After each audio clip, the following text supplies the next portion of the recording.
headsets pop up. And, after a handful of VR experiences, I had the privilege, our head of VR introduced us to Clayton Beal at Fox Innovation Studios, and he's like, you gotta check this out. He had an early preview of the HoloLens, and he's like, try this on, like play around with it, experiment. And I gotta say, it really kind of changed my perception of storytelling and had me think, I guess, about a completely different way where you're exploring, spatial storytelling and being able to move through the space and have the story kind of unfold in front of you, not be limited to being tethered to a headset or confined to a certain square, and actually being able to track through a large environment. So I started experimenting with it a lot and having a lot of fun. My neighbors think I'm pretty weird because I live by the Venice canals and I'm working on a little film right now, and they always see me with this like cyborg thing on my head, and just like, what is that guy doing? But just being able to explore collision zones and as somebody walks forward and where they direct their gaze, being able to tell a story that way.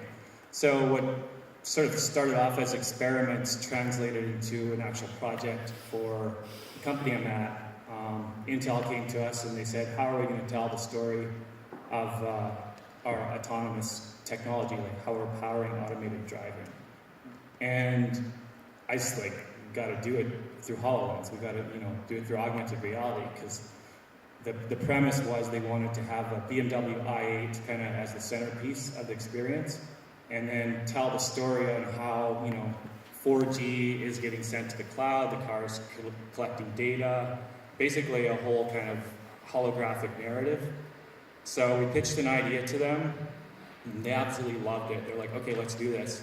And in our initial pitch, we were thinking 10 HoloLens headsets and sort of connecting them together and letting people experience this. And it turned out there's an Intel chip inside the HoloLens, so it's a perfect partnership, between Microsoft and Intel.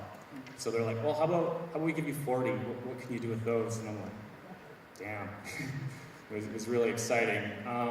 So I think I'll play the case study video first to just kind of show you what I'm talking about, and then go into a little bit of kind of behind the scenes production of it.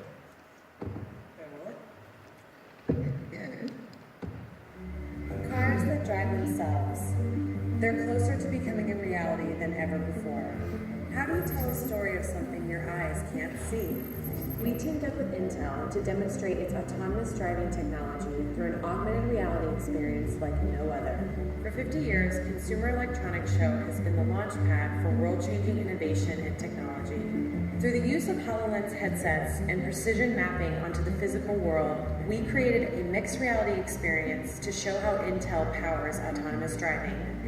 A BMW i8 acted as the centerpiece of the experience, allowing participants to get in the driver's seat and see how an autonomous vehicle sees its environment.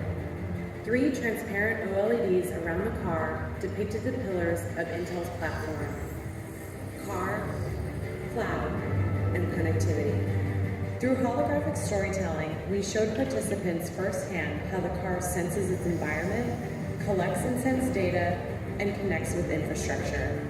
It was the largest scale commercial HoloLens execution to date, with 35 HoloLens headsets traveling around the globe to conferences such as Mobile World Congress, Intel 360, and Embedded World.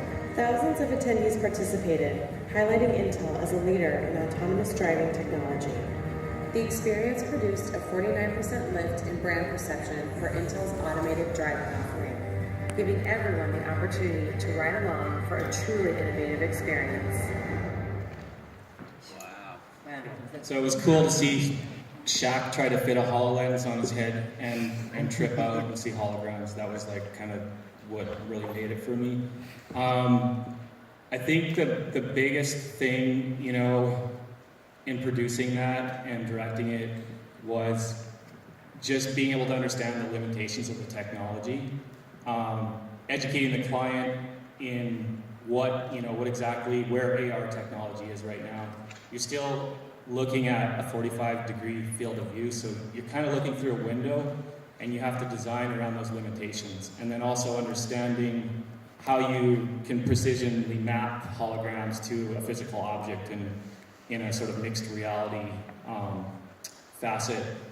So basically what we did is we spent hours in a garage in Las Vegas with BMW i8 trying to like precisely map holograms on the car, and that was super challenging. It was we were like, how do you do this? Because certain reflective properties of the paint and the glass, and occlusion mapping, having holograms not show through certain areas, it was extremely challenging. It took about 2 weeks of just like calibration until we actually tried something new where we used what's called poster tracking, and we had that on the back of the vehicle, and we had sort of a marker on the back of the car that actually really helped kind of anchor everything to the vehicle. So once we had that, we tried it at CES, did a lot of tests, and it worked out pretty well. It looks like it worked out really well, actually. It's incredible. I've heard people say that this medium VR is not going to be created and developed by 3 kids in a garage. But when you're working with AI and automobiles, I don't know how the garage cannot be part of the equation. With that, I'd like to introduce, because we've got only a little bit time left, and we're going to try to extend it and take some questions at the end. I don't know if it's going to be possible, but Clay was going to try to do a live demo. I brought a headset with the experience on it, so people are We'll see if they don't throw us out of the room. But first, let's not miss out on Sandy Smolin, who is an award-winning director and producer. His work also spans documentaries, televisions, commercials, VR films. He had a critically acclaimed debut feature, Rachel River, won the Grand Jury Prize at Sundance. He recently directed the VR film Click Effect, and I think you're going to come up here and drive this one, right? Yeah, okay, so we're going to switch places, and he's going to take over.